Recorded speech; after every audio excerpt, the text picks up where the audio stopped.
जिनकी किस्मत में तूफान लिखे हों, उन्हें साहिल कहाँ रास आते हैं।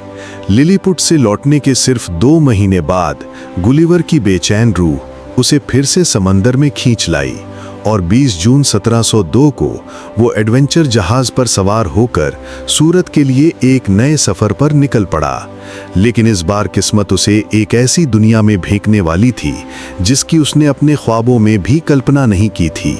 मेडागास्कर के पास एक भयानक समुद्री तूफान ने उनके जहाज को 20 दिनों तक खिलौने की तरह भटकाया और एक ऐसी अनजानी जगह पर ला पटका जहां पानी की एक एक बूंद के लिए वे तरस रहे थे।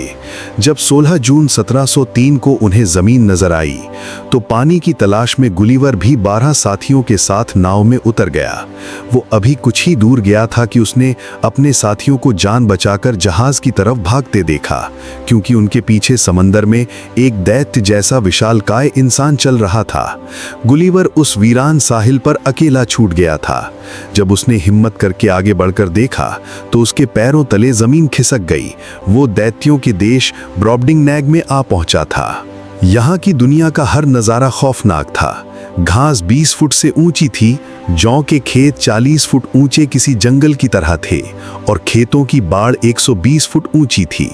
तभी उसने एक और दैत्य को देखा जो किसी मीनार जितना ऊंचा था और उसकी आवाज बादलों की गरज जैसी थी।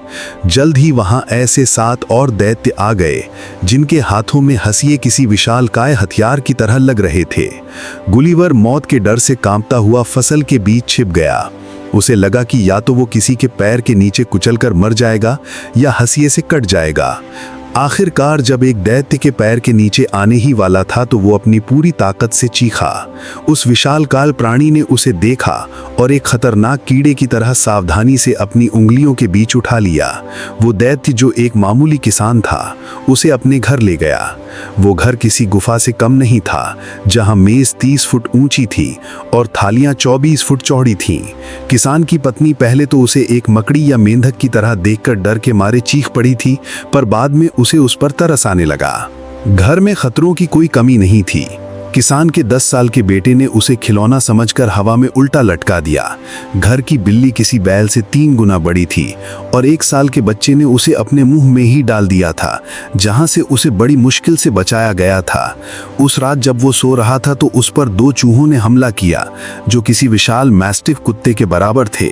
गुलिवर ने अपनी छोटी सी तलवार से एक योद्धा की तरह लड़ाई की, एक को मार गिराया और दूसरे को घायल कर दिया।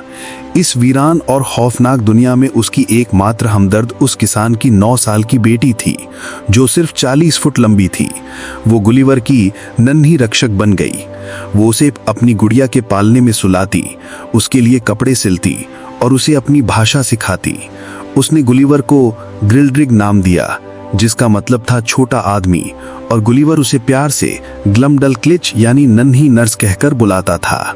लेकिन किसान ने जल्द ही अपने इस अनोखे मेहमान में मुनाफा देख लिया और एक कंजूस पड़ोसी की सलाह पर गुलिवर को पैसे के लिए एक नुमाइश की चीज बनाने का फैसला किया।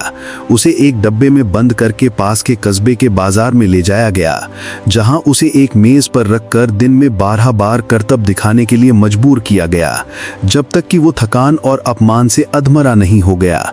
उसकी शोहरत पूरे राज्य में फैल गई और लालची किसान उसे लेकर 10 हफ्तों के लंबे सफर पर राजधानी लॉर्डरुलग्रूड की ओर चल पड़ा, जहां उसे हर रोज 10-10 बार लोगों का मनोरंजन करना पड़ता था। इस लगातार की मेहनत ने गुलिवर को मौत के मुंह में ढकेल दिया। जब किसान को लगा कि वो अब ज्यादा दिन नहीं जिएगा तो उसने उसे बेचने का फैसला किया। तभी दरबार से महारानी का बुलावा आया। महारानी गुलिवर के व्यवहार और समझदारी से इतनी खुश हुई कि उन्होंने उसे किसान से सोने के 1000 सिक्कों में खरीद लिया। गुलिवर की गुजारिश पर ग्लमडलक्लिच को भी उसकी देखभाल के लिए महल में ही रख लिया गया। जब गुलिवर को बादशाह के सामने पेश किया गया तो वो, जो एक गंभीर और विद्वान राजा था, पहले तो उसे मशीन से बना खिलौना समझा। जब गुलिवर ने बात की तो राजा हैरान हो गया, पर उसे यकीन नहीं हुआ कि ऐसी कोई दुनिया मौजूद है जहां इंसान इतने छोटे होते हैं। उसने राज्य के 3 सबसे बड़े विद्वानों को बुलाया, जिन्होंने गुलिवर की जांच करने के बाद फैसला सुनाया कि ये जीव कुदरत के नियमों के अनुसार पैदा नहीं हो सकता और ये सिर्फ लूसिस नाटुरे यानी कुदरत का एक मजाक है। गुलिवर ने उन्हें समझाने की बहुत कोशिश की, पर वो सिर्फ हंसते रहे। हालांकि राजा धीरे धीरे उसकी बातों पर यकीन करने लगा। महल की जिंदगी भी खतरों से खाली नहीं थी। उसका सबसे बड़ा दुश्मन था महारानी का बौना, जो खुद तो 30 फुट का था, पर अपने से भी छोटे किसी जीव को देखकर जलता था। उस बौने ने गुलिवर को कई बार परेशान किया। कभी उसे क्रीम के एक विशाल कटोरे में डुबो दिया, तो कभी उसे एक खोखली हड्डी के अंदर फंसा दिया।